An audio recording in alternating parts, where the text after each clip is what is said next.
memulai sebuah bisnis, ternyata ada beberapa aspek yang perlu diperhatikan, seperti adanya pelayanan prima. Mengapa hal tersebut penting? Karena dengan adanya penerapan pelayanan prima, maka pelanggan tidak hanya merasa puas, tetapi juga merasa dihargai dan dihormati secara personal. Hai teman-teman semua, di video kali ini kita akan membahas lebih lanjut tentang apa sih itu pelayanan prima. Nah, dalam menerapkan pelayanan prima ada beberapa pelayanan yang perlu diperhatikan, seperti pelayanan utama, pendukung, dan fasilitas. Kalian mau tahu lebih lanjut? Simak video selanjutnya. Suatu pendekatan yang menempatkan kepuasan pelanggan sebagai prioritas utama dalam setiap interaksi dengan konsumen adalah konsep pelayanan prima. Pelayanan prima melibatkan berbagai aspek, mulai dari responsif terhadap kebutuhan pelanggan, menyediakan solusi yang efektif, hingga menunjukkan sikap ramah dan empati.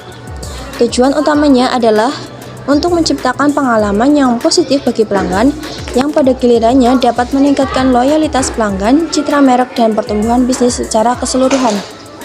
Selanjutnya ada prinsip, yaitu fokus pada kepuasan pelanggan dan responsif terhadap kebutuhan pelanggan, berikan pelayanan yang personal, jaga kualitas produk dan layanan, lakukan pelatihan karyawan, terapkan inovasi dan perbaikan berkelanjutan, berikan penghargaan pada kinerja yang unggul, tanggap terhadap umpan balik pelanggan. Nah, bagaimana sih cara menerapkan konsep prima dengan perhatian yang detail? Kita bisa menerapkan cara yang pertama, kenali dan pahami kebutuhan pelanggan. Yang ketiga, perhatikan detail kecil. Yang kedua, berikan sentuhan personal. Yang keempat, responsif dan proaktif. Yang kelima, latih tim secara konsisten. Dan yang keenam, evaluasi dan tingkatkan pelayanan. Nah, contoh dari pelayanan prima dengan perhatian yang detail di toko retail. Saat pelanggan akan datang, kita bisa menyambut mereka dengan sapaan yang ramah dan personal. Lalu, kita juga harus menampilkan produk dengan rapi dan menarik. Selain itu, sebagai penjual, kita juga harus memahami dan menawarkan produk sesuai kebutuhan.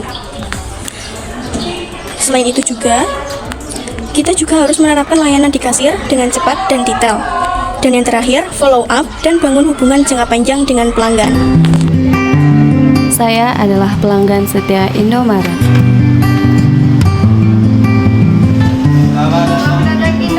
Selamat belanja.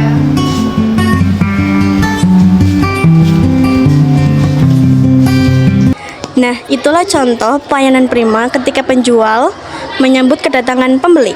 Sebagai kesimpulan, konsep pelayanan prima bukan hanya semata-mata untuk kepedulian pelanggan, tetapi juga untuk pertumbuhan bisnis jangka panjang. Demikian yang dapat kami sampaikan. Mohon maaf jika ada tutur kata yang salah. Terima kasih.